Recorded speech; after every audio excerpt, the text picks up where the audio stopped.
Hello future doctors. तो आज हम द्रव्य गुण पेपर फर्स्ट में चैप्टर 5 करेंगे, जिसका नाम है विपाक विज्ञानीय अध्याय।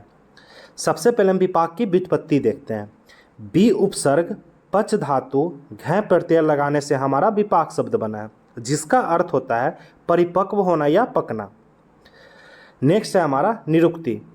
पाचन क्रिया के अंत में उत्पन्न विशिष्ट रस को विपाक कहते हैं। पाचक क्रिया का जब अंत होता है उससे हमें एक विशिष्ट रस की उत्पत्ति होती है, उसको हम विपाक बोलते हैं। अब इसकी परिभाषा की बात करते हैं। जब आहार का संयोग अग्नि से होता है तब पाचन काल के अंत में जिस रस विशेष की उत्पत्ति होती है उसे विपाक कहते हैं।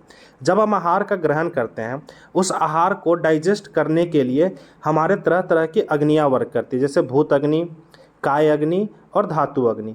उसके बाद हमें जिस रस की उत्पत्ति होती है उसको हम विपाक बोल देते हैं। इसका अन्य परिभाषा देखें तो द्रव्यों का पाचन होने पर उसके स्वरूप व रस में जो विशेष परिवर्तन होता है उसे विपाक कहते हैं। द्रव्यों का जब पाचन होता है तो उसके स्वरूप में, रस में जो चेंज आता है उसको हम विपाक बोल रहे हैं। नेक्स्ट टॉपिक है हमारा अवस्थापाक। विपाक को जानने से पहले हम अवस्थापाक को जानना हमारे लिए ज़रूरी है, क्योंकि अवस्थापाक में ही हमें डाइजेशन के स्टेजेस का पता चलता है और डाइजेशन के अंत में ही हमें विपाक रस की उत्पत्ति होती है। इसलिए अवस्थापाक को जानना जरूरी है। तो सबसे पहले हम अवस्थापाक को जानते हैं। ये हमारा 3 स्टेजेज में होता है। प्रथम अवस्थापाक, द्वितीय अवस्थापाक और तृतीय अवस्थापाक। प्रथम अवस्थापाक को मधुर अवस्थापाक भी बोल देते हैं और द्वितीय अवस्थापाक को अम्ल अवस्थापाक और तृतीय को हम कटु अवस्थापाक भी बोल देते हैं। प्रथम अवस्थापाक को जानते हैं। भोजन के पश्चात अन्न का मधुर अवस्थापाक होता है। कफ की प्रबलता होने से कफ का स्वरूप फेनिल होता है। यह अवस्थापाक अमाशय में संपन्न होता है। अब इसको समझते हैं। जैसे हमने भोजन को ग्रहण किया, हमारे माउथ में सलाइवा होता है, सलाइवा सीक्रेट हुआ, खाना को तोड़ना स्टार्ट करता है। वो सलाइवा से मिक्सचर जो हमारा बोलस होगा वो हमारे अमाशय में जाएगा। अमाशय में जा करके वो क्या करता है, कफ दोष को प्रबल करता है और फेनित होता है, फेनभूत होता है।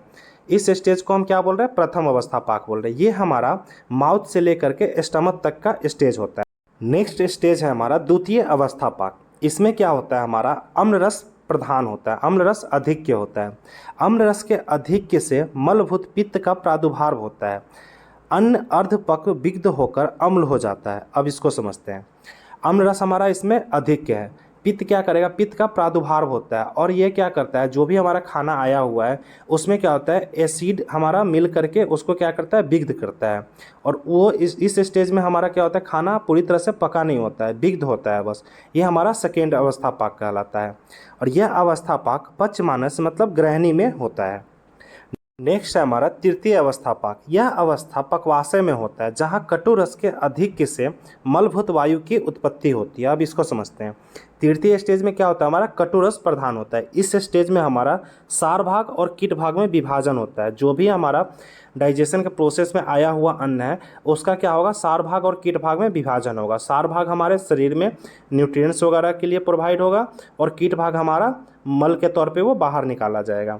तो यहाँ पे इस स्टेज में मेनली हमारा यही होता है कि वायु की उत्पत्ति होती है और ये वायु क्या करता है, सार भाग और कीट भाग में विभाजन करता है। इस तरह से हमारा ये तृतीय अवस्थापाक है।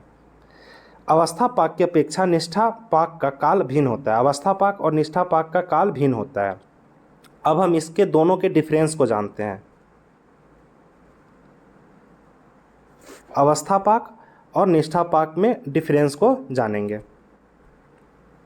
अवस्थापाक पाचन की शुरुआत में पाचन पूर्व काल में होता है। पाचन के शुरुआत में पाचन पूर्व काल में होता है। यह अमाशय पश्चिमानस्य मतलब ग्रहणी पक्वाशय में संपन्न होता है। केवल जठराग्नि पाक द्वारा ही अवस्थापाक होता है। यह प्रत्यक्षगामी है। यह आपको इजीली समझ में आ रहा होगा। अब निष्ठापाक के डिफरेंस को समझते हैं। पाचन प्रक्रिया समाप्त होने पर, पाचन प्रक्रिया समाप्त होता है उसके बाद जो रस हमें प्राप्त होता है उसको हम विपाक बोलते हैं। रस व कीट के विभाजन के समय होने वाला द्रव्य का विशिष्ट पाक विपाक है। रस व कीट के विभाजन के समय होने वाला द्रव्य जो विशिष्ट रस हमें प्राप्त होता है उसको हम विपाक बोलते हैं। यहाँ पे इसमें हमारा जठराग्नि, धातु अग्नि और भूत अग्नि द्वारा होने वाला अंतिम पाक होता है। ये हमारा अनुमान नहीं काव्य है, ये अनुमान के द्वारा पता चलता है। तो इस तरह से आपको अवस्थापाक और निष्ठापाक में डिफरेंस समझ में आया होगा। नेक्स्ट टॉपिक है हमारा विपाक के प्रकार। अब इसके प्रकार को समझते हैं। विपाक के प्रकार में सबसे पहले हम षड्विध विपाकवाद को समझते हैं। इसमें दो तरह का है, एक तो यथारस विपाकवाद है और दूसरा है हमारा अनियत विपाकवाद। दोनों को समझते हैं। यथारस विपाकवाद का कहना है, यथारस विपाकवादियों का कथन है कि 6 रस निश्चित है, अतः इन रस का विपाक भी उसी प्रकार होगा। ये आपको इजीली समझ में आ रहा होगा कि जैसे आयुर्वेद में 6 रस को माना गया है, तो इनका कहना है कि 6 रस का अपना अपना विपाक होता है। जैसे मधुर का मधुर विपाक, अम्ल का अम्ल, लवण का लवण, कटु का कटु, तिक्त का तिक्त, कसाय का कसाय। इस तरह से इनका कहना है कि 6 रस का अपना अपना विपाक है। जैसे मधुर रस का मधुर विपाक या अम्ल रस का अम्ल विपाक, जैसे कि आपको समझ में आ रहा होगा। दूसरा है हमारा अनियत विपाकवाद। इनका कहना है विपाक काल में प्रबल रस दुर्बल रस को दबा देता है और जो प्रबल रस होगा उसी का विपाक होगा। अब इनका कहना है कि जो भी हमारा प्रबल रस होगा उसका ही विपाक होगा। जैसे कि मान लेते हैं हमारा मधुर और अम्ल है, तो इसमें हमारा मधुर अगर प्रबल होगा तो अम्ल को दबा देगा, तो उसका विपाक क्या हो जाएगा, मधुर हो जाएगा। इनका ये कहना है। नेक्स्ट प्रकार है हमारा पंचविध विपाकवाद। शरीर पंच महाभूतात्मक है, आहार भी पंचभौतिक होता है, अतः शरीर पंचभूतात्मक है। इनका कहना है कि शरीर हमारा 5 महाभूत से बना हुआ है और आहार भी हमारा 5 महाभूत से बना हुआ है, अतः द्रव्य के विपाक भी इस प्रकार से 5 होते हैं। महाभूत की अधिकता से विपाक पार्थिव, आप्य, तेजस, वायव्य और आकाशीय इन 5 प्रकार के होते हैं। पंचविध विपाकवादों का कहना है कि जैसे हमारा पंचमहाभूत 5 होता है उसी तरह हमारा विपाक भी 5 होता है। नेक्स्ट है त्रिविध विपाकवाद। इसमें क्या है, कटु तिक्त कषाय रस का कटु विपाक। इनका कहना है कि कटु तिक्त और कषाय रस इनका क्या होगा, कटु विपाक होगा। अम्ल रस का अम्ल विपाक होगा और मधुर लवण का मधुर विपाक होगा। ये त्रिविध वालों का कहना है।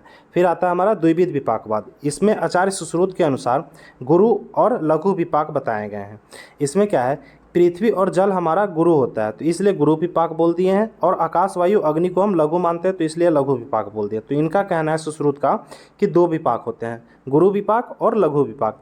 त्रिविध वाले हमारे आचार्य चरक है जो कि बोलते हैं कटु तिक्त कषाय का कटु विपाक और अम्ल का अम्ल विपाक और मधुर लवण का मधुर विपाक। ये हमारे चरक के अनुसार है और ये हमारे सुश्रुत के अनुसार है।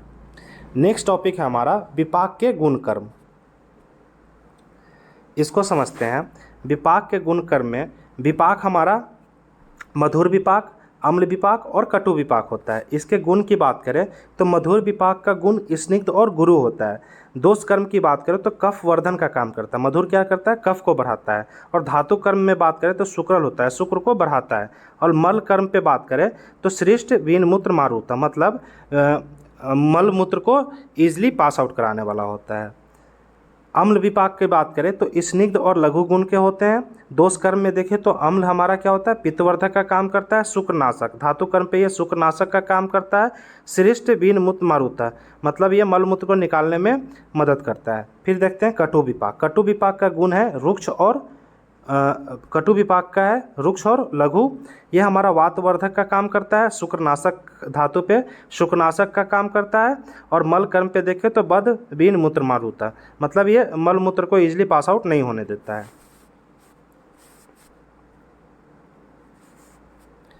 नेक्स्ट टॉपिक हमारा विपाक प्रधान, मतलब विपाक हमारा प्रधान क्यों है। विपाक के आधार से दोषों का शमन एवं वर्धन होता है। जैसे घृत के मधुर विपाक से वात पित्त का शमन होता है और कफ का वर्धन होता है। अब इसको समझते हैं। विपाक के आधार पे क्या होता है, दोषों का शमन और वर्धन होता है। जैसे घृत, घी का अगर हम सेवन करते हैं, घी हमारा क्या होता है, मधुर विपाक का होता है, तो ये क्या करता है, वात और पित्त का शमन करेगा और कफ का वर्धन करता है। इसी तरह नेक्स्ट है, शरीर में धातु निर्माण क्रम विपाक के द्वारा ही होता है, अतः विपाक श्रेष्ठ है। शरीर में क्या होता है, धातु निर्माण जो होता है हमारा विपाक के कारण होता है, इसलिए ये विपाक को श्रेष्ठ बोल रहे हैं। सभी आहार और औषध द्रव्य अपने गुण दोष के लिए विपाक की अपेक्षा करते हैं। जो आहार होता है हमारा, आहार और औषध दोनों क्या करते हैं, इसके गुण और दोष विपाक पे डिपेंडेंस होता है, इसलिए इसको हम प्रधान बोल रहे हैं। इनका ये कहना है। इस तरह से आपका ये विपाक चैप्टर कंप्लीट होता है।